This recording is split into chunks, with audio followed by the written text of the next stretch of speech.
Good evening students, मैं रुपेश कुमार झा आप लोगों के लिए लेकर आए हैं टॉनिक क्लासेस में जेटेट का टेस्ट सीरीज जो आपका 31 जनवरी 2021 से चल रहा है और ये है आपका पार्ट 2।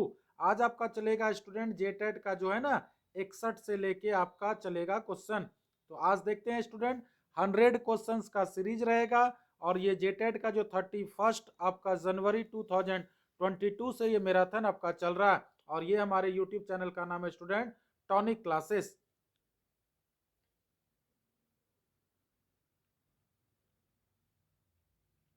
तो चलिए स्टूडेंट, ये जो टेस्ट होता है आपका डेली संध्या कितने बजे होता है स्टूडेंट? संध्या आपका 7 बजे होता है। आपके सपनों को सच करने वाली ये क्लास है और ये है स्टूडेंट जेटेट 2022 बाल विकास का लाइव शो चलता है 7 बजे। जितने भी सभी शेर शेरनियां आप तैयार हो जाइए। तो देर ना करते हुए, समय बिल्कुल हो चुका है और जेटेट का ये क्या चल रहा है स्टूडेंट? मैराथन चल रहा है। जेटेट का ये मैराथन क्लास चल रहा है और अगर आप हमारे वीडियो को लाइक नहीं किए तो लाइक कर दीजिए, शेयर कर दीजिए, सब्सक्राइब कर लीजिए और बेल आइकन को दबा दीजिए। और अगर आप सोशल मीडिया में जाना चाहते हैं स्टूडेंट तो सोशल मीडिया में जाना चाहते हैं फेसबुक में रुपेश झा, इंस्टाग्राम में रुपेश झा ऑफिशियल और टेलीग्राम में आपको पीडीएफ फाइल मिलेगा टॉनिक क्लासेस में। तो चलिए, ये जो स्टूडेंट आपका संपूर्ण बाल विकास को कवर किया जा रहा है और ये जेटेट 2022 का अभी संध्या के 7 बजे हैं। आप अगर लाइव नहीं आए तो आप लाइव आ जाइए और ये स्पेशली आपका जेटेट 2022 का है। तो चलिए देर ना करते हुए स्टार्ट करते हैं आज का अगला क्वेश्चन। तो चलिए स्टूडेंट, ये रहा आपके सामने आज का पहला प्रश्न। तो पहला प्रश्न आपका है कि परामर्श का उद्देश्य क्या है? तो बताइए परामर्श का उद्देश्य क्या? ऑप्शन आपके सामने है। बच्चों को समझना, बच्चों की कमियों के कारण पता करना, बच्चे को समायोजन में सहायता करना, उपरोक्त में से सभी। बताइए स्टूडेंट परामर्श का उद्देश्य क्या है? तो चलिए बताते हैं परामर्श का उद्देश्य क्या है। बच्चों को समझना, बिल्कुल सही बात है। बच्चों की कमियों के कारण पता करना, ये भी बात सही है। बच्चों के को समायोजन में सहायता करना, ये भी सही बात है, यानी इसका उत्तर होगा स्टूडेंट उपरोक्त में से सभी, यानी डी नंबर। चलते हैं स्टूडेंट अगले क्वेश्चन की ओर। अगला क्वेश्चन है आपका 62 नंबर क्वेश्चन है। बच्चों में नैतिकता की स्थापना के लिए सर्वोत्तम मार्ग कौन सा है? तो बताइए स्टूडेंट बच्चों में नैतिकता की स्थापना के लिए सर्वोत्तम मार्ग कौन सा है? आपके सामने ऑप्शन है। उन्हें धार्मिक पुस्तक पढ़ाना, दूसरा ऑप्शन है शिक्षक का आदर्श रूप में व्यवहार करना, तीसरा है उनका मूल्य शिक्षा पर मूल्यांकन करना, चौथा है उन्हें प्रातःकालीन सभा में उपदेश देना। बताइए स्टूडेंट इसका उत्तर क्या होगा? तो चलिए बताते हैं। बच्चों में नैतिकता की स्थापना के लिए सर्वोत्तम मार्ग है उन्हें धार्मिक पुस्तक पढ़ाना, बिल्कुल गलत है। शिक्षक का आदर्श रूप में व्यवहार करना, बिल्कुल आपका सही बात है। उनका मूल्य पर शिक्षा मूल्यांकन करना, गलत बात है। उन्हें प्रातःकालीन सभा में उपदेश देना, ये गलत बात है। इसलिए इसका उत्तर होगा स्टूडेंट बी नंबर। चलते हैं student 63 number question. 63 number question है शिक्षा में फ्रॉबेल का महत्वपूर्ण योगदान था, यानी शिक्षा में फ्रॉबेल भाई साहब जो मनोवैज्ञानिक थे उनका महत्वपूर्ण योगदान था डैश का विकास। तो कौन सा विकास स्टूडेंट? ऑप्शन आपके सामने ये रहा। पहला ऑप्शन है व्यवसायिक स्कूल, दूसरा है पब्लिक स्कूल, तीसरा है किंडरगार्टन, चौथा है लैटिन स्कूल। बताइए स्टूडेंट इसका उत्तर क्या होगा? तो चलिए स्टूडेंट, शिक्षा में फ्रॉबेल का महत्वपूर्ण विकास है आपका व्यवसायिक स्कूल, बिल्कुल गलत है। पब्लिक स्कूल, बिल्कुल गलत बात है। किंडरगार्टन, बिल्कुल आपका सही उत्तर है, यानी इसका सही उत्तर, यानी शिक्षा में महत्वपूर्ण जो स्थान है वो होता है किंडरगार्टन। किस मनोवैज्ञानिक के अनुसार? फ्रॉबेल के अनुसार, याद रखिएगा। अगला क्वेश्चन है स्टूडेंट 64 नंबर क्वेश्चन है। देखिए 64 नंबर क्वेश्चन आपके सामने ये रहा। एक अच्छा अध्यापक विद्यार्थियों के मध्य बढ़ावा देता है। ऑप्शन आपके सामने है प्रतियोगिता की भावना का, सहयोग की भावना का, प्रतिद्वंदता की भावना का, तटस्थता की भावना का। बताइए स्टूडेंट इसका उत्तर क्या होगा? तो चलिए, एक अच्छा अध्यापक विद्यार्थियों के मध्य बढ़ावा देता है। प्रतियोगिता निगेटिव वर्ड होता है, सहयोग की भावना बिल्कुल सही बात है, प्रतिद्वंदता निगेटिव बात होता है, तटस्थता में दूर होना निगेटिव बात है। यानी एक अच्छा अध्यापक विद्यार्थियों के मध्य बढ़ावा क्या देता है? सहयोग की भावना को, यानी इसका उत्तर होगा स्टूडेंट बी नंबर। चलते हैं स्टूडेंट अगले क्वेश्चन की ओर। अगला क्वेश्चन है आपका, देखिएगा ध्यान से। अगला क्वेश्चन आपका 65 नंबर है। शिक्षक का अति महत्वपूर्ण उद्देश्य क्या है? आजीविका कमाना, बच्चे का सर्वांगीण विकास करना, पढ़ना एवं लिखना सीखना, बौद्धिक विकास। बताइए स्टूडेंट इसका उत्तर क्या होगा। तो चलिए, शिक्षा का अति महत्वपूर्ण उद्देश्य स्टूडेंट क्या होता है, आजीविका कमाना? नहीं, बिल्कुल गलत बात है। बच्चे का सर्वांगीण विकास, यही शिक्षा का महत्वपूर्ण उद्देश्य है। पढ़ना और लिखना सीखना सिर्फ नहीं है और बौद्धिक विकास नहीं है, इसलिए इसका उत्तर होगा बी नंबर स्टूडेंट। चलते हैं स्टूडेंट अगले क्वेश्चन की ओर। अगला क्वेश्चन आपके सामने है 66 नंबर क्वेश्चन है। देखिए, डैश तथा डैश की ओर विशिष्ट अन्योन क्रिया का परिणाम विकास के विविध मार्गों और निष्कर्षों के रूप में हो सकते हैं। ऑप्शन आपके सामने है, वंशानुक्रम पर्यावरण, दूसरा है चुनौतियां सीमाएं, तीसरा स्थिरता परिवर्तन, चौथा खोज और पोषण। तो बताइए स्टूडेंट इसका उत्तर क्या होगा। डैश तथा डैश की विशिष्ट अन्योन क्रिया का परिणाम विकास के विविध मार्गों और निष्कर्ष के रूप में हो सकते हैं, यानी क्वेश्चन आपका स्टूडेंट पॉजिटिव है। बताइए इसका उत्तर क्या होगा। तो चलिए स्टूडेंट बताते हैं कि पहला जो ऑप्शन है वंशानुक्रम और तथा पर्यावरण की विशिष्ट अन्योन क्रिया का परिणाम विकास के विविध मार्ग और निष्कर्ष में हो सकते हैं, बिल्कुल सही बात है। चुनौती, देखिए स्टूडेंट, चुनौती निगेटिव वर्ड है, स्थिरता निगेटिव वर्ड है, खोज तो सही बात है लेकिन पोषण आपका निगेटिव वर्ड है, इसलिए इसका उत्तर होगा स्टूडेंट 1 नंबर। चलते हैं स्टूडेंट 67 नंबर क्वेश्चन है आपका। देखिए, भारत सरकार की कंप्यूटर आधारित अधिगम प्रक्रिया के माध्यम से छात्रों को सिखाने के लिए आईटी स्कूल योजना वर्ष डैश में शुरू किया गया था। तो बताइए आईटी योजना कब शुरुआत किया गया था। आपके सामने ऑप्शन है 2001 ईस्वी, 2003 ईस्वी, 2004 ईस्वी, 2006। बताइए स्टूडेंट इसका उत्तर क्या होगा।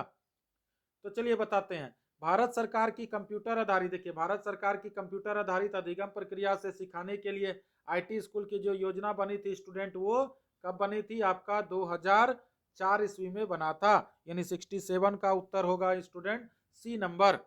चलते हैं स्टूडेंट 68 नंबर क्वेश्चन।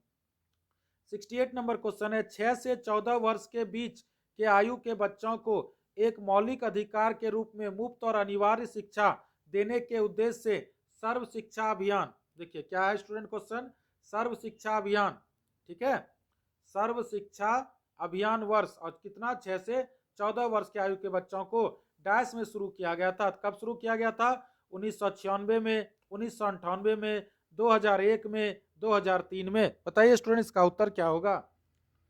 तो चलिए, 6 से 14 वर्ष के बीच की जो आयु के बच्चों को एक मौलिक अधिकार के रूप में मुफ्त और अनिवार्य शिक्षा देने का उद्देश्य सर्व शिक्षा अभियान वर्ष में जो हुआ था 1996 में, बिल्कुल गलत है, 1998 में गलत है, 2001 ईस्वी में सर्व शिक्षा अभियान में ये लागू हुआ था कि 6 से 14 वर्ष के बच्चों को सरकार के द्वारा मुफ्त शिक्षा दी जाएगी। चलते स्टूडेंट 69 नंबर क्वेश्चन।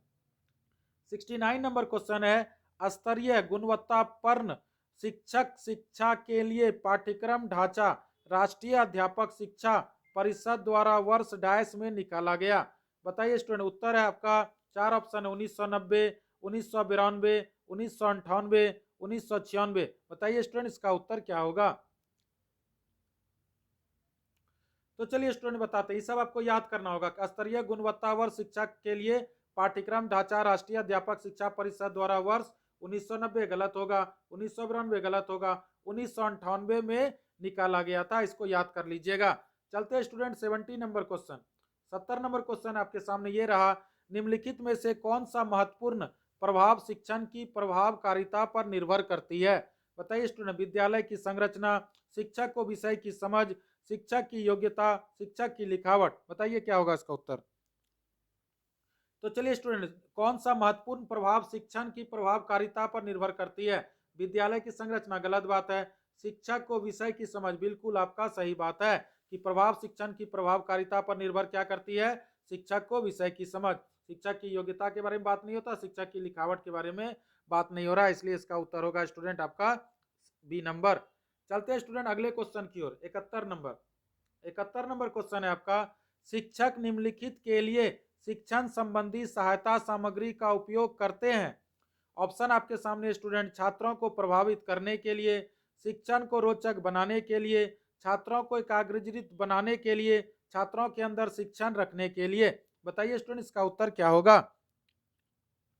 तो चलिए बताते हैं स्टूडेंट इसका उत्तर क्या होगा। शिक्षक निम्नलिखित में से शिक्षण संबंधी सहायता सामग्री का उपयोग करते हैं। छात्रों को प्रभावित करने के लिए नहीं, निगेटिव बात, प्रभावित नहीं कर सकते हैं। शिक्षण को रोचक बनाने के लिए, बिल्कुल सही बात है। छात्रों को एकाग्रचित नहीं, एकाग्रित निगेटिव होता है। छात्रों के अंदर शिक्षण रखने के लिए शिक्षण को रखा नहीं जाता, निगेटिव वर्ड है, इसलिए स्टूडेंट इसका उत्तर होगा बी नंबर। चलते हैं स्टूडेंट 72 नंबर। 72 नंबर क्वेश्चन है, यदि बुलाए जाने पर कुछ छात्रों के माता पिता अभिभावक आकर शिक्षक से नहीं मिलते तो शिक्षक को क्या करना चाहिए। यानी कहने का मतलब है कि कुछ छात्रों के माता पिता और अभिभावक यानी गार्जियन को अगर बुलाया जाए और शिक्षक से नहीं मिलते तो शिक्षक को क्या करना चाहिए। ऑप्शन आपके सामने है, माता पिता को लिखना चाहिए, जाकर उनसे मिलना चाहिए, वैसे छात्रों को दंडित करना चाहिए, वैसे छात्रों को अनदेखा करना चाहिए। बताइए स्टूडेंट इसका उत्तर क्या होगा। तो चलिए, यदि बुलाए जाने पर कुछ छात्रों के माता पिता और अभिभावक आकर शिक्षक से नहीं मिलते तो शिक्षक को माता पिता को लिखना चाहिए, नहीं, गलत बात है। जाकर उनसे मिलना चाहिए, बिल्कुल सही बात है। वैसे छात्रों को दंडित, दंडित वर्ड क्या होता है, निगेटिव, दंडित करना चाहिए, नहीं। वैसे छात्रों को अनदेखा, अनदेखा भी क्या होता है, निगेटिव वर्ड, इसलिए इसका उत्तर होगा स्टूडेंट बी नंबर। चलते हैं स्टूडेंट 73 नंबर। 73 नंबर क्वेश्चन है, किसी पठन सामग्री को एक रूप में पढ़ना डैश पढ़ाई के रूप में जाना जाता है। ऑप्शन है बंटित, समूहित, अंतरालित, इनमें से कोई नहीं। बताइए क्या होगा इसका उत्तर। तो चलिए, किसी पठन सामग्री को एक रूप में पढ़ना क्या होता है, बंटित पढ़ाई, नहीं, अलग करना नहीं होता, समूहित नहीं होता है, अंतरलित नहीं होता है, यानी इसका उत्तर होगा स्टूडेंट इनमें से कोई नहीं, यानी डी नंबर। चलते हैं स्टूडेंट अगले क्वेश्चन 74 नंबर क्वेश्चन है, पाठ्य चर्चा निर्माण को कार्य माना जाता है। यानी पाठ्य चर्चा निर्माण को कार्य माना जाता है। एक नेमी कार्य, एक विशेषज्ञता कार्य नहीं, एक अत्यधिक विशेष कार्य, एक महत्वपूर्ण कार्य नहीं। बताइए स्टूडेंट इसका उत्तर क्या होगा। तो देखिए क्वेश्चन है, पाठ्य चर्चा निर्माण को कार्य माना जाता है, एक नेमी कार्य, एक जहां होता है वो निगेटिव होता है, नहीं होगा। एक विशेषज्ञता कार्य, नहीं, नहीं तो निगेटिव होता है, ये होगा नहीं।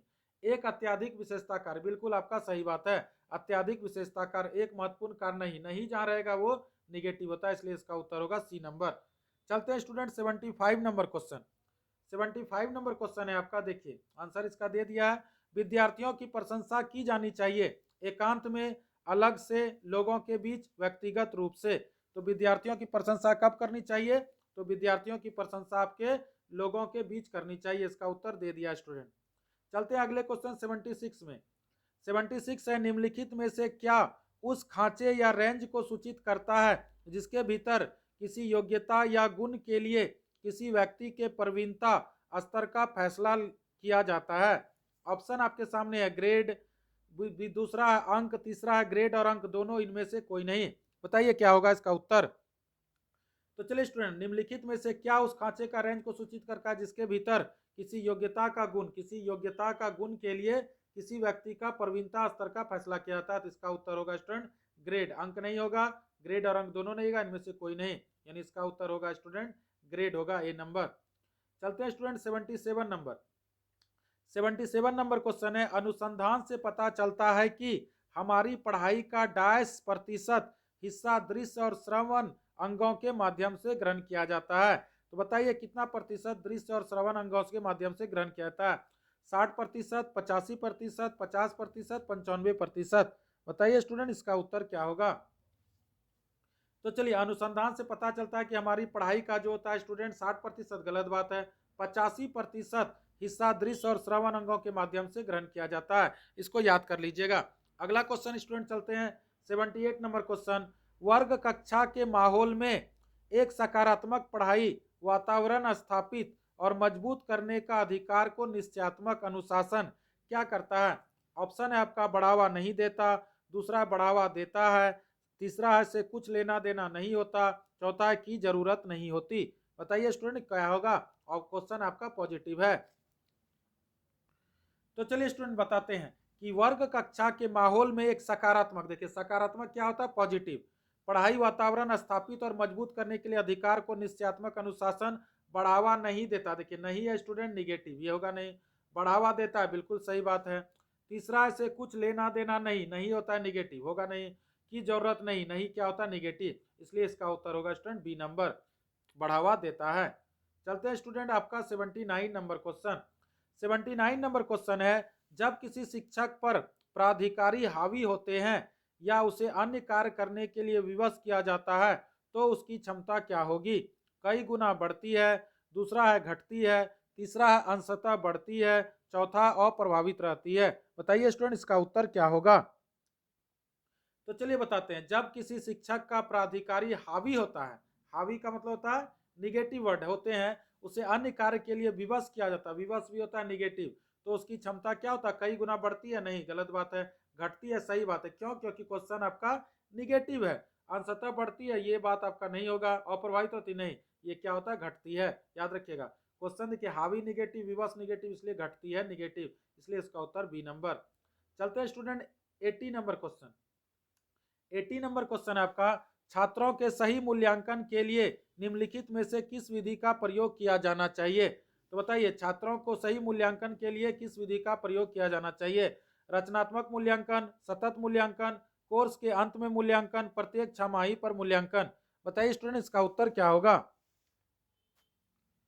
तो चलिए बताते हैं इसका स्टूडेंट उत्तर क्या होगा। 80 नंबर का उत्तर बताते हैं। छात्रों में सही मूल्यांकन के लिए किस विधि का प्रयोग किया जाना चाहिए?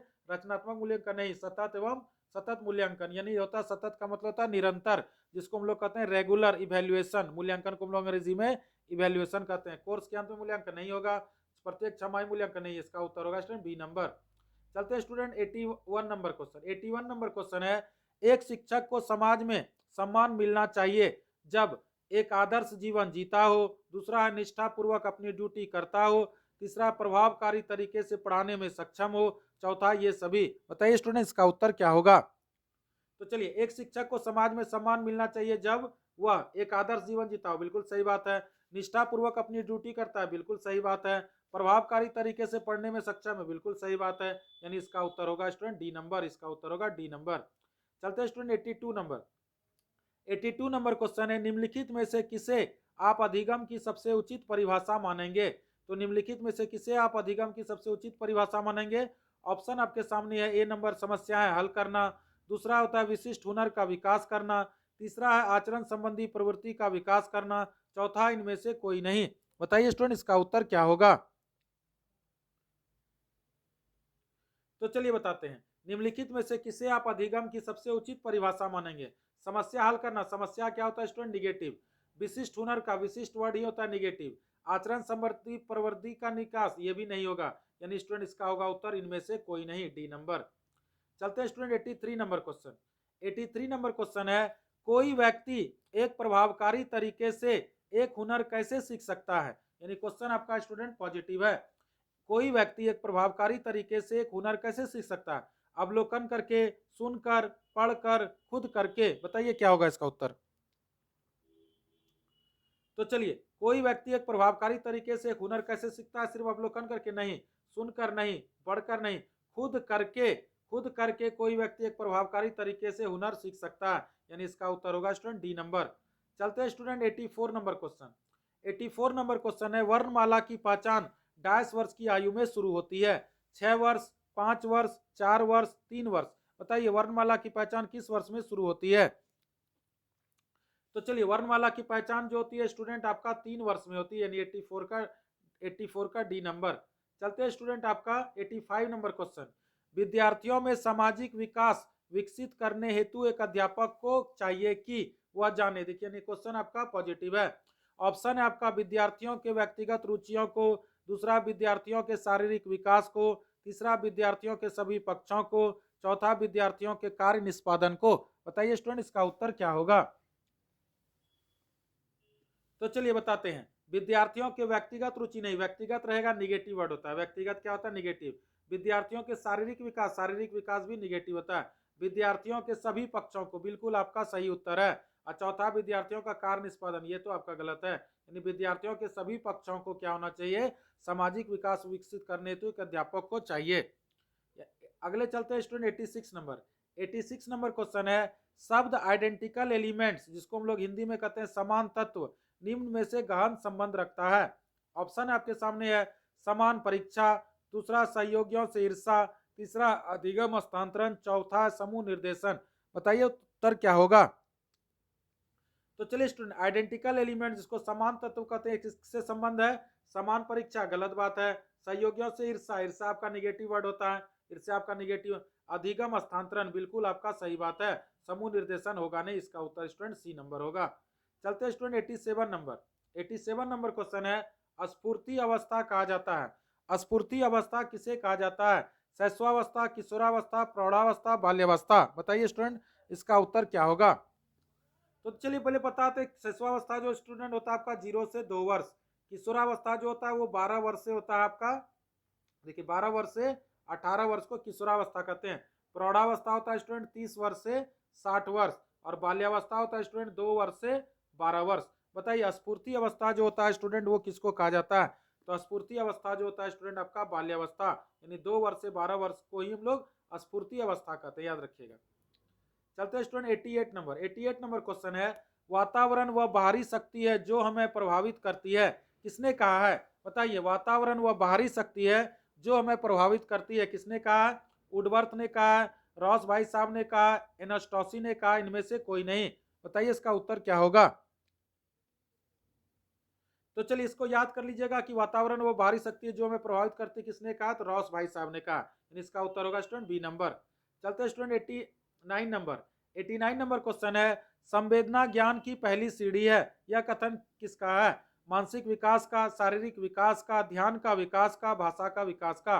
बताइए संवेदना ज्ञान पहली सीढ़ी है, बताइए क्या होगा इसका उत्तर? तो चलिए बताते हैं, संवेदना ज्ञान जो होता है स्टूडेंट ये मानसिक विकास का, बिल्कुल सही बात है। शारीरिक विकास होगा नहीं, ध्यान का विकास होगा नहीं, भाषा का विकास होगा नहीं। तो संवेदना ज्ञान की पहली श्रेणी क्या है स्टूडेंट? मानसिक विकास, इसका उत्तर ए नंबर होगा। चलते स्टूडेंट 90 नंबर क्वेश्चन। 90 नंबर है, मानव विकास के संबंध में कौन सा कथन गलत है? देखिए गलत बोल रहा है, यानी क्वेश्चन आपका निगेटिव। चलिए, विकास पूर्वोन्नय होता है, विकास सामान्य से विशिष्ट की ओर होता है, विकास रेखीय होता है, विकास निरंतर होने वाली प्रक्रिया है। बताइए स्टूडेंट इसका उत्तर क्या होगा? तो चलिए, मानव विकास के संबंध में कौन सा कथन गलत है, पहले सही बताते हैं। विकास पूर्वानुमेय होता है, बिल्कुल सही बात है। विकास सामान्य से विशिष्ट की ओर होता है, बिल्कुल सही बात है।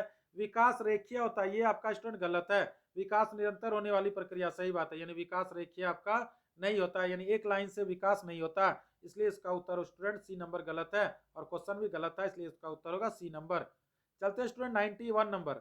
91 नंबर क्वेश्चन है, शारीरिक विकास का क्षेत्र है, स्नायु मंडल, मांसपेशियों में वृद्धि, एंड्रोकाइन ग्लैंड्स, उपरोक्त सभी। बताइए शारीरिक विकास किसका क्षेत्र है? तो चलिए स्टूडेंट बताते हैं, शारीरिक विकास जो क्षेत्र है, स्नायु मंडल बिल्कुल सही बात है, मांसपेशियों में वृद्धि बिल्कुल सही बात है, एंडोक्राइन ग्लैंड्स बिल्कुल सही बात है, नहीं उपरोक्त सभी इसका उत्तर होगा। चलते हैं स्टूडेंट 92 नंबर। 92 नंबर क्वेश्चन है, निम्न में से कौन सा वंशानुक्रम का निकाय नहीं है, यानी वंशानुक्रम का निकाय नहीं है? ऑप्शन आपका है समानता, भिन्नता, प्रत्यागमन, अभिप्रेरणा। बताइए कौन सा वंशानुक्रम का निकाय नहीं है? 92 नंबर बताइए। तो चलिए स्टूडेंट, वंशानुक्रम का निकाय पहले कौन कौन है? समानता है, बिल्कुल सही बात है, भिन्नता है, सही बात है, प्रत्यागमन है, यानी अभिप्रेरणा स्टूडेंट वंशानुक्रम का निकाय नहीं है, इसलिए इसका उत्तर होगा डी नंबर। चलते हैं student 93 number question. 93 number question है, 20वीं शताब्दी को बालक की शताब्दी कहा जाता है, यह कथन किसका है? बताइए 20वीं शताब्दी को बालक की शताब्दी कहा जाता है, इसका कथन किसने कहा? मुर्रे भाई साहब ने, एडलर भाई साहब ने, क्रो एंड क्रो भाई साहब ने, जेबी वाटसन भाई साहब ने। बताइए क्या होगा इसका उत्तर? तो ये सब आपको याद करना होगा स्टूडेंट। 20वीं शताब्दी को बालक की शताब्दी कहा जाता है, यह कथन क्रो एंड क्रो भाई साहब का, यानी इसका उत्तर सी नंबर होगा। चलते हैं स्टूडेंट 94 नंबर। 94 नंबर है, इस अवस्था को मिथ्या पक्वता का समय भी कहा जाता है। तो बताइए किस अवस्था को मिथ्या पक्वता का समय कहा जाता है? ऑप्शन है आपका शैशवावस्था। देखिए शैशवावस्था क्या होता है स्टूडेंट? 0 से 2 साल। बाल्यावस्था क्या होता है? 2 से 12 वर्ष, बता देते हैं। किशोरावस्था क्या होता है आपका? 12 से 18 वर्ष। अब प्रौढ़ावस्था क्या होता है स्टूडेंट? 30 से 60 वर्ष। बताइए मिथ्या पक्वता का समय कहा जाता है कौन सी अवस्था को? तो चलिए स्टूडेंट याद रखिएगा, ये बाल्यावस्था को कहा जाता है, यानी 2 वर्ष से 12 वर्ष की अवस्था को हम लोग स्टूडेंट कहते हैं मिथ्या पक्वता का समय, याद रखिएगा। चलते हैं student 95 number question. 95 number question है, शैशवावस्था की विशेषता नहीं है। तो शैशवावस्था की विशेषता नहीं है, तो शैशवावस्था कब से कब तक होता है स्टूडेंट? 0 से लेके 2 साल शैशवावस्था होता है। ऑप्शन आपका शारीरिक विकास की तीव्रता, दूसरा है दूसरों पर निर्भरता, तीसरा है नैतिकता का होना, चौथा मानसिक विकास में तीव्रता। बताइए कौन सा उत्तर होगा? तो चलिए शैशवावस्था की विशेषता पहले क्या है? शारीरिक विकास में तीव्रता, बिल्कुल सही बात है। दूसरों पर निर्भरता, बिल्कुल सही बात है। नैतिकता का होना शिशुअवस्था में नहीं होता, यानी 0 से 2 साल में बच्चा नैतिक चीज नहीं जानता है, यही आपका गलत है। मानसिक विकास में तीव्रता, सही बात है, यानी इसका उत्तर होगा सी नंबर स्टूडेंट। चलते हैं स्टूडेंट 96 नंबर। 96 नंबर तो दे दिया है, चलिए फिर भी बताते हैं। शैशवावस्था की मुख्य विशेषता नहीं है, देखिए नहीं है, सीखने की प्रक्रिया में तीव्रता, जिज्ञासा की परितृप्ति, अनुकरण द्वारा सीखने की प्रवृत्ति, चिंतन प्रक्रिया। तो शैशवावस्था में क्या होता है स्टूडेंट, चिंतन बच्चा नहीं कर पाता है, यानी शैशवावस्था कब से कब तक होता है, 0 से लेकर 2 वर्ष शैशवावस्था, 2 वर्ष में क्या होता है आपका चिंतन प्रक्रिया बच्चा नहीं कर पाता है। अगले क्वेश्चन की ओर चलते हैं स्टूडेंट 97 नंबर। किस मनोवैज्ञानिक के अनुसार विकास एक सतत और धीमी प्रक्रिया है, बताइए किस मनोवैज्ञानिक ने कहा कि विकास एक सतत और धीमी धीमी प्रक्रिया है। कॉलसैनिक भाई साहब, पियाजे भाई साहब, स्किनर भाई साहब, हरलॉग भाई साहब, बताइए स्टूडेंट इसका उत्तर क्या होगा। तो चलिए, विकास एक सतत और धीमी प्रक्रिया है, किसने कहा था स्टूडेंट, आपका कहीं कहीं आपको मिलेगा स्किनर भाई साहब, कहीं कहीं हरलॉक मिलेगा। तो इसका उत्तर स्टूडेंट आपका क्या होगा, हरलॉक भाई साहब और स्किनर, यानी इसका उत्तर दोनों होगा, याद रखिएगा। ये क्वेश्चन आपको कहीं अगर हरलॉक मिलेगा तो हरलॉक मारिएगा, स्किनर तो आपको एक ही ऑप्शन रहेगा, लेकिन यहाँ इसका उत्तर हरलॉक होगा। तो चलिए स्टूडेंट अगले क्वेश्चन की ओर आते हैं। बिग व हेट डैश की विशेषताओं को सर्वोत्तम रूप से व्यक्त करने वाला एक शब्द है। बिग व हेट परिवर्तन, परिवर्तन शारीरिक, सामाजिक और मनोवैज्ञानिक होता है। तो किस अवस्था में, शैशवावस्था, बाल्यावस्था, किशोरावस्था, प्रौढ़ावस्था, बताइए। तो चलिए हम बताते हैं शैशवावस्था क्या होता है स्टूडेंट, 0 से 2 वर्ष। बाल्यावस्था क्या होता है, 2 वर्ष से 12 वर्ष। किशोरावस्था क्या होता है, 12 वर्ष से 18 वर्ष। और प्रौढ़ावस्था स्टूडेंट क्या होता है आपका, 30 वर्ष से 60 वर्ष को हम लोग क्या कहते हैं, प्रौढ़ावस्था। बताइए इसका उत्तर क्या होगा। तो चलिए स्टूडेंट इसका उत्तर होगा आपका किशोरावस्था, याद रखिएगा सी नंबर। यानी बिग व हेड की विशेषता को सर्वोत्तम रूप से व्यक्त करने वाला कारक एक शब्द है, परिवर्तन, परिवर्तन शारीरिक, सामाजिक, मनोवैज्ञानिक, ये है आपका किशोरावस्था, याद रखिएगा। चलते student 99 number question. 99 number question है, मानव विकास कुछ विशेष सिद्धांतों पर आधारित है, निम्न में से कौन सा कथन मानव विकास का सिद्धांत नहीं है, बोल रहा है, नहीं बोल रहा है, यानी क्वेश्चन आपका स्टूडेंट क्या बोल रहा है, निगेटिव। देखिए नहीं, देखिए क्वेश्चन आपका निगेटिव है, यानी नहीं बोल रहा है। तो चलिए आपको याद रखना है कि नहीं बोल रहा है। चलिए, तो निरंतरता, अनुक्रमिकता, सामान्य से विशिष्ट, प्रतिवर्ती, बताइए क्या होगा इसका उत्तर, 99 नंबर का उत्तर। तो चलिए, निरंतरता बिल्कुल सही बात है, अनुक्रमिकता बिल्कुल सही बात है, सामान्य से विशिष्ट सही बात है, प्रतिवर्ती मतलब बात की बात, यही आपका नहीं होगा, इसलिए इसका उत्तर होगा स्टूडेंट डी नंबर। चलते student 100 number question. 100 number question है, निचली कक्षाओं में खेल पद्धति मूल रूप से आधारित है। तो निचली कक्षाओं में जो खेल पद्धति है वो किस पर आधारित है। ऑप्शन आपका है विकास एवं वृद्धि के मनोवैज्ञानिक सिद्धांतों पर, दूसरा शिक्षण के समाज शास्त्रीय सिद्धांतों पर, तीसरा शारीरिक शिक्षा के कार्यक्रम सिद्धांतों पर, चौथा शिक्षण पद्धतियों के सिद्धांतों पर। बताइए स्टूडेंट इसका उत्तर क्या होगा। तो चलिए स्टूडेंट, निचली कक्षाओं में खेल पद्धति जो मूल रूप से आधारित होता है विकास एवं वृद्धि के मनोवैज्ञानिक सिद्धांतों पर, बिल्कुल सही उत्तर है। शिक्षण और समाजशास्त्री सिद्धांत नहीं होगा, आधारित शारीरिक शिक्षा नहीं होगा, शिक्षण पद्धतियों का सिद्धांत नहीं होगा, इसका उत्तर ए नंबर होगा। चलते स्टूडेंट 101 नंबर। बालक का विकास परिणाम है, ऑप्शन है आपका वंशानुक्रम का, दूसरा वातावरण का, तीसरा वंशानुक्रम और वातावरण की अंतःक्रिया का, चौथा आर्थिक कारकों का। बताइए स्टूडेंट इसका उत्तर क्या होगा। तो चलिए बताते हैं स्टूडेंट इसका उत्तर क्या होगा। बालक का जो विकास का परिणाम होता है स्टूडेंट वंशानुक्रम तथा वातावरण की अंतःक्रिया का। चलते 102 नंबर क्वेश्चन। 102 नंबर क्वेश्चन है, विकास कभी ना समाप्त होने वाली प्रक्रिया है, यह विचार किससे संबंधित है, बताइए। विकार कभी ना समाप्त होने वाली प्रक्रिया, ये स्टूडेंट आपका निरंतरता का सिद्धांत है, इसको याद कर लीजिएगा, इसका उत्तर होगा डी नंबर। चलते स्टूडेंट 103 नंबर। 103 नंबर है, व्यक्तिगत शिक्षार्थी एक दूसरे से डैश में भिन्न होते हैं। तो व्यक्तिगत शिक्षार्थी एक दूसरे से डैश में भिन्न होते हैं, बुद्धि एवं विकास के सिद्धांतों पर, विकास की दर का, विकास क्रम का, विकास की सामान्य क्षमता का। बताइए स्टूडेंट इसका उत्तर क्या होगा। तो चलिए, व्यक्तिगत शिक्षार्थी एक दूसरे से भिन्न होते हैं बुद्धि और विकास के सिद्धांत का नहीं, विकास की दर से, यानी विकास का दर, यानी सब विद्यार्थी का क्या होता है, शिक्षार्थी का विकास की दर अलग अलग होता है, और यहाँ भिन्न बोल रहा है स्टूडेंट मैंने अलग अलग, इसीलिए विकास की दर, यही आपका आंसर राइट होगा, बी नंबर। विकास क्रम नहीं होगा, विकास का सामान्य क्षमता नहीं होगा, इसलिए इसका उत्तर होगा स्टूडेंट बी नंबर। चलते student 104 number question. 104 number question है आपका, लॉरेंस कोहलबर्ग विकास के क्षेत्र में शोध के लिए जाने जाते हैं। बताइए, बहुत इजी क्वेश्चन है, संज्ञानात्मक, शारीरिक, गामक, नैतिक। बताइए क्या होगा इसका उत्तर। तो लॉरेंस कोहलबर्ग की बात जहां जाए स्टूडेंट, वो नैतिक विकास का सिद्धांत दिया था, याद रखिएगा। चलते स्टूडेंट 105 नंबर। 105 नंबर है, मैकडूगल भाई साहब के अनुसार मूल प्रवृत्ति जिज्ञासा का संबंध संवेग कौन सा है। तो मैकडूगल भाई साहब जो है, मैकडूगल नाम के जो मनोवैज्ञानिक है, तो मूल प्रवृत्ति जिज्ञासा जो उसका संबंध संवेग का कौन सा से है, भय से, घृणा से, आश्चर्य से, भूख से। बताइए। तो चलिए याद रखिएगा कि मैकडूगल के अनुसार मूल प्रवृत्ति जिज्ञासा, जिज्ञासा की बात भय में होता नहीं, घृणा में होता नहीं, आश्चर्य में होता है, याद रखिएगा। इसका उत्तर होगा सी नंबर, भूख से नहीं होगा, इसलिए इसका उत्तर होगा सी नंबर। चलते स्टूडेंट 106 नंबर। 106 नंबर क्वेश्चन है, एक अध्यापक की दृष्टि में कौन सा कथन सर्वोत्तम है। यानी क्वेश्चन आपका स्टूडेंट पॉजिटिव है। ऑप्शन है प्रत्येक बच्चा सीख सकता है, दूसरा है कुछ बच्चे सीख सकते हैं, तीसरा अधिकतर बच्चे सीख सकते हैं, चौथा बहुत कम बच्चे सीख सकते हैं। यानी क्वेश्चन आपका पॉजिटिव है। बताइए स्टूडेंट इसका उत्तर क्या होगा। तो चलिए, एक अध्यापक की दृष्टि से कौन सा कथन सर्वोत्तम है, प्रत्येक बच्चा सीख सकता है, बिल्कुल सही बात है। कुछ बच्चे सीख सकते हैं, कुछ जहां रहेगा स्टूडेंट वो निगेटिव नहीं होगा। अधिकतर बच्चे सीख सकते हैं, अधिकतर कम, अधिक कम जहां रहेगा वो निगेटिव। बहुत कम, कम क्या होता है स्टूडेंट, निगेटिव, बहुत कम बच्चे सीख सकते हैं, इसलिए इसका उत्तर होगा स्टूडेंट एक नंबर। चलते हैं स्टूडेंट 107 नंबर। 107 नंबर क्वेश्चन है, मनुष्य जीवन का आरंभ मूलतः घटित होता है। यानी मनुष्य जीवन का जो आरंभ मूलतः घटित होता है, दो कोष से, केवल एक कोष से, कई कोष से, कोई कोष से नहीं। बताइए इसका उत्तर क्या होगा। तो याद रखिएगा स्टूडेंट, मनुष्य जीवन का आरंभ मूलतः जो घटित होता है केवल एक कोष से, यानी इसका उत्तर बी नंबर होगा। चलते student 108 number question. 108 number question है, गामक विकास से हमारा तात्पर्य मांसपेशियों के विकास से तथा पैरों के उचित उपयोग। क्या होगा, मस्तिष्क और आत्मा, दूसरा अधिगम और शिक्षा, तीसरा प्रशिक्षण और अधिगम, चौथा शक्ति और गति। बताइए स्टूडेंट इसका उत्तर क्या होगा 108 का।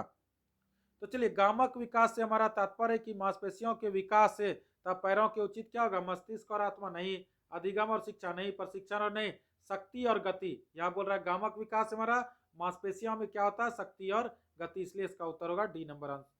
चलते स्टूडेंट 109 नंबर।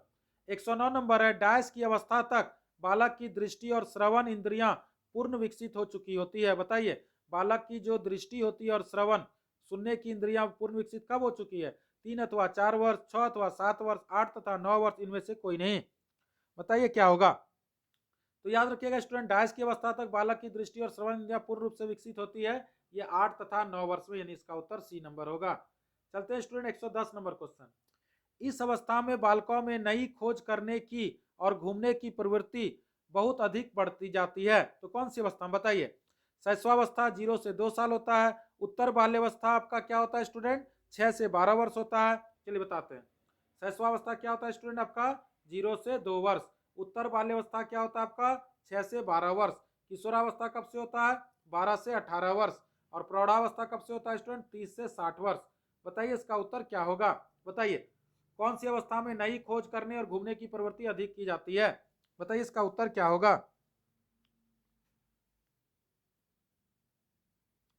तो चलिए आप याद रखिए स्टूडेंट, किशोरावस्था, किशोरावस्था जो होता है आपका 12 से 18 वर्ष, 12 से 18 वर्ष की उम्र यानी किशोरावस्था में नई खोज करने और घूमने की प्रवृत्ति बहुत अधिक बढ़ जाती है।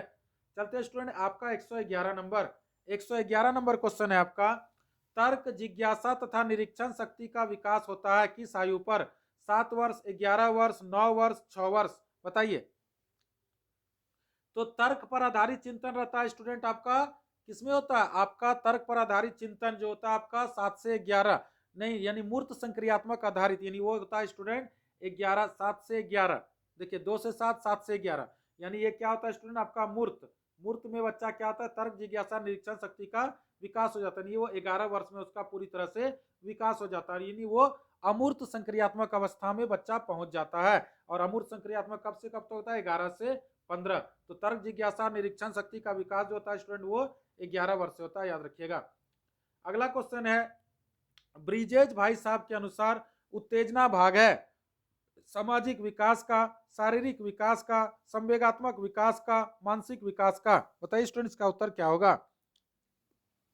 तो चलिए, ब्रिजेश जो मनोवैज्ञानिक थे उनके अनुसार उत्तेजना जो होता है स्टूडेंट सामाजिक विकास पर नहीं, शारीरिक विकास पर नहीं, संवेगात्मक जिसको हम लोग कहते हैं इमोशंस, याद रखिएगा। संवेग को हम लोग अंग्रेजी में क्या कहते हैं स्टूडेंट, इमोशंस, ये लैटिन वर्ड है, याद रखिएगा। तो संवेगात्मक विकास से होता है, मानसिक विकास से नहीं होता। इसका उत्तर सी नंबर। चलते हैं स्टूडेंट 113 नंबर। 113 नंबर क्वेश्चन है, बुद्धि परीक्षण निर्माण के जन्मदाता कौन है? बताइए, बुद्धि परीक्षण निर्माण के जन्मदाता कौन है? इसको आपको याद करना होगा। तो चलिए, लेबरेटर भाई साहब है नहीं, फ्रांसिस गाल्टन है नहीं, विलियम स्टर्न है नहीं, अल्फ्रेड बिने भाई साहब हैं। बुद्धि परीक्षण के निर्माण के जन्मदाता कौन है स्टूडेंट? अल्फ्रेड बिने भाई साहब हैं, याद करिएगा इसको। अगला क्वेश्चन 114 नंबर, प्रतिबिंब, अवधारणा, प्रतीक एवं संकेत, भाषा, शारीरिक क्रिया और मानसिक क्रिया अंतर्निहित है। किससे है? बताइए। अनुकूलन से है, प्रेरक पेशी विकास से है, समस्या समाधान से है, विचारात्मक प्रक्रिया से है। बताइए इसका उत्तर क्या होगा? तो चलिए स्टूडेंट बताते हैं कि प्रतिबिंब, अवधारणा, प्रतीक और संकेत, भाषा, शारीरिक क्रिया और मानसिक क्रिया जो अंतर्निहित होता है वो अनुकूलन से नहीं, बिल्कुल गलत बात है। प्रेरक पेशी अवस्था, बिल्कुल गलत बात है। समस्या समाधान, निगेटिव वर्ड है। विचारात्मक प्रक्रिया, बिल्कुल सही बात है। यानी विचारात्मक प्रक्रिया में ही प्रतिबिंब, अवधारणा, प्रतीक एवं संकेत, भाषा, शारीरिक क्रिया और मानसिक क्रिया पर अंतर्निहित है। अगला क्वेश्चन है स्टूडेंट 115 नंबर। 115 नंबर है, छोटा शिशु खिलौनों तथा अन्य वस्तुओं को फेंककर उसके भागों को अलग अलग करके किस भाव को दर्शाता है? ऑप्शन आपका है पर निर्भरता, स्वप्रेम, जिज्ञासा प्रवृत्ति, दोहराने की प्रवृत्ति। बताइए क्या होगा इसका उत्तर? तो चलिए, छोटे शिशु खिलौनों तथा अन्य वस्तुओं को फेंक कर उसके भागों को अलग करके किस भाव को दर्शाता है? पर निर्भरता। पर बना दूसरा है, गलत बात है। स्वप्रेम, प्रेम तो करेगा नहीं। जिज्ञासा होता है उसको, यानी छोटे बच्चों को खिलौने और अन्य वस्तुओं को फेंक कर उसके भागों को अलग करने की भाव जो होती है वह जिज्ञासा प्रवृत्ति को दोहराता है, दर्शाता है। दोहराने की प्रवृत्ति होगा नहीं, इसलिए इसका उत्तर होगा सी नंबर। चलते हैं स्टूडेंट 116 नंबर। 116 नंबर क्वेश्चन है, शरीर के आकार में वृद्धि होती है क्योंकि? बताइए, शरीर के आकार में वृद्धि क्यों होती है? क्योंकि शारीरिक और गत्यात्मक विकास, संवेगात्मक विकास, संज्ञानात्मक विकास, नैतिक विकास। बताइए क्या होगा? तो चलिए, शरीर के आकार में वृद्धि होती है, शारीरिक और गत्यात्मक विकास, बिल्कुल सही बात है। संवेगात्मक विकास नहीं होगा, संज्ञानात्मक नहीं होगा, नैतिक नहीं होगा। इसका उत्तर एक नंबर। चलते स्टूडेंट 117 नंबर। 117 नंबर क्वेश्चन है, निम्नलिखित में से कौन समस्या समाधान की वैज्ञानिक पद्धति का पहला चरण है? ऑप्शन आपके सामने है, प्राकल्पना का परीक्षण करना, दूसरा है समस्या के प्रति जागरूकता, तीसरा प्रासंगिक जानकारी को एकत्र करना, चौथा प्राकल्पना का निर्माण करना। बताइए स्टूडेंट इसका उत्तर क्या होगा? तो चलिए बताते हैं, निम्नलिखित में से कौन समस्या समाधान की वैज्ञानिक पद्धति का पहला चरण है? इसको याद करिएगा। प्राकल्पना का परीक्षण करना नहीं, समस्या के प्रति जागरूकता, यही आपका वैज्ञानिक पद्धति का, समस्या समाधान का वैज्ञानिक पद्धति का पहला चरण है, समस्या के प्रति जागरूकता। याद रखिएगा इसको। चलते स्टूडेंट 118 नंबर क्वेश्चन, बुद्धि का संबंध किससे है? आकार व भार से, केवल आकार से, केवल भार से, इनमें से कोई नहीं। बताइए स्टूडेंट इसका उत्तर क्या होगा? तो याद रखिएगा, बुद्धि का संबंध किससे है? आकार और भार से। केवल भाई साहब जहां मिलेगा निगेटिव होता है, केवल भाई साहब आपका जहां मिले निगेटिव होता है, इनमें से कोई नहीं, नहीं तो निगेटिव वर्ड है, इसलिए इसका उत्तर एक नंबर होगा। चलते स्टूडेंट आज का सेकेंड लास्ट क्वेश्चन। 60 क्वेश्चन ही कराते हैं स्टूडेंट, क्योंकि 60 क्वेश्चन ही करके डेली कराएंगे। तो चलिए बताइए, किशोरावस्था की अवधि कब से कब तक है? बताइए, 12 से 19 वर्ष, 10 से 14 वर्ष, 15 से 20 वर्ष, 20 से 25 वर्ष। बताइए इसका उत्तर क्या होगा? तो चलिए बताते हैं स्टूडेंट, किशोरावस्था की जो अवधि होती है आपका, ये होता है 12 से 19 वर्ष। कहीं आपको मिलेगा 12 से 18 वर्ष, तो कंफ्यूज नहीं कीजिएगा। कहीं 12 से 18 मिलेगा तो 12 से 18 मारिएगा, कहीं 12 से 19 मिलेगा तो 12 से 19 वर्ष मारिएगा। और आज का स्टूडेंट ये लास्ट क्वेश्चन 120 नंबर। कल फिर 121 से हम लोग स्टार्ट करेंगे। बताइए, निम्नलिखित में से वंशक्रम संबंधी नियम है? तो निम्नलिखित में से वंशक्रम संबंधी नियम है, प्रयासों का नियम, सीखने का नियम, समानता का नियम, स्वास्थ्य का नियम। बताइए वंशक्रम संबंधी नियम कौन सा है? तो चलिए, वंशक्रम संबंधी, प्रयास का नियम बिल्कुल गलत बात है, सीखने का नियम बिल्कुल बात सही बात है, समानता का नियम यही होगा वंशक्रम संबंधी नियम जो है, समानता का नियम, स्वास्थ्य का नियम होगा नहीं। तो ये था हमारा स्टूडेंट आज का क्लास। आपको कैसा लगा कमेंट बॉक्स में जरूर बताइएगा, और बताइएगा कि आपको 60 में कितना मार्क्स आया। 60 क्वेश्चन जो आज हुआ स्टूडेंट, तो 60 में आपको कितना आया ये कमेंट बॉक्स में जरूर बताइएगा। अगर आपको हमारा वीडियो अच्छा लगा तो आप हमारे चैनल को सब्सक्राइब कर लीजिएगा, वीडियो को लाइक कर लीजिएगा, क्योंकि लाइक करने से मुझे हौसला मिलती है कि आप मुझे सपोर्ट कर रहे हैं। मैं आप लोगों के लिए रोज मेहनत करता हूं, आप लोग का भी फर्ज बनता है कि आप वीडियो को लाइक करें, उन बच्चों तक ये वीडियो को शेयर करके पहुंचाएं जिन बच्चों को इसका सख्त जरूरत है। क्योंकि आने वाला जो परीक्षा है स्टूडेंट आपका जेटेट है और सीटेट जो जुलाई 2022 में आने वाला है, उसके लिए महत्वपूर्ण क्वेश्चन रहेगा। कल हम स्टूडेंट स्टार्ट करेंगे आपका 121 नंबर क्वेश्चन से। 121 से लेके हम चलेंगे कल 180 नंबर क्वेश्चन तक। डेली ये 60 क्वेश्चंस का सीरीज चल रहा है स्टूडेंट। अभी बाल विकास का सीरीज चलेगा आपका सरस्वती पूजा तक, और सरस्वती पूजा की आप लोग को हार्दिक शुभकामनाएं। देखिए स्टूडेंट, सरस्वती पूजा की आप लोग को हार्दिक शुभकामनाएं। जो देखिए सरस्वती पूजा 2022 की हार्दिक शुभकामनाएं आप लोग को हम दे रहे हैं टॉनिक क्लासेस में। अगर आपका हार्दिक अभिनंदन करती है टॉनिक क्लासेस। अगर आप बीएड में या डीएलएड में या एमएड में या बीपीएड, जिसको हम लोग फिजिकल एजुकेशन टीचर कहते हैं, bachelor of physical education teacher, अगर आप बनना चाहते हैं 2022 से 2024 सेशन में, अगर आप नामांकन कराना चाहते हैं तो आप हमारे टॉनिक क्लासेस में संपर्क कर सकते हैं। और हम अग्रिम आप लोग को पहले से मां सरस्वती पूजा समारोह 2022 में आप सभी को सादर आमंत्रित करते हैं। आप लोग सरस्वती माँ से यही आशा रखिए कि हम लोग को यही कि विद्या हमें दे और पढ़ने के लिए जागरूकता करे। जितना अधिक से अधिक हम मेहनत करेंगे तब हमें सफलता मिलेगी। मेहनत करने वालों की कभी हार नहीं होती है। आप लोग ने पढ़ा ही होगा एक कविता, कोशिश करने वालों की कभी हार नहीं होती है। तो कहते हैं दोस्तों, मंजिल ने हौसलों से कहा तेरे बस की बात नहीं, और हौसलों ने मंजिल की आंखों में आंखें डालकर कहा चल झुट्टी तेरी इतनी औकात नहीं। जब तक तोड़ेंगे नहीं तब तक छोड़ेंगे नहीं। तो स्टूडेंट, लॉकडाउन खत्म हो चुका है। आज है हमारा 1 फरवरी 2022। लॉकडाउन खत्म हो गया है, सारे कोचिंग संस्थान खुल चुके हैं। तो हमारे टॉनिक क्लासेस में ऑफलाइन ऑनलाइन दोनों क्लास चलता है। अगर ऑफलाइन क्लास से आप जुड़ना चाहते हैं तो सुबह 6 बजे से आप 10 बजे तक क्लास होती है। जेटेट का स्पेशल बैच, आप उसमें जुड़ सकते हैं। और अगर आप संध्या 7 बजे आप लाइव टेस्ट डेली दे सकते हैं। तो मैं रुपेश कुमार झा आपसे मिलूंगा स्टूडेंट अगले वीडियो में अगले अपडेट के साथ कल संध्या 7 बजे। तब तक के लिए आप लोग अपना स्वास्थ्य का ख्याल रखें, घर में रहें, सुरक्षित रहें और पढ़ाई करें, क्योंकि 2022 पढ़ाई के नाम आपको करना और इस बार आपको नौकरी लेना है। मैं रुपेश कुमार झा आपसे मिलूंगा कल संध्या 7 बजे। तब तक आप लोग अपना ध्यान रखें। धन्यवाद।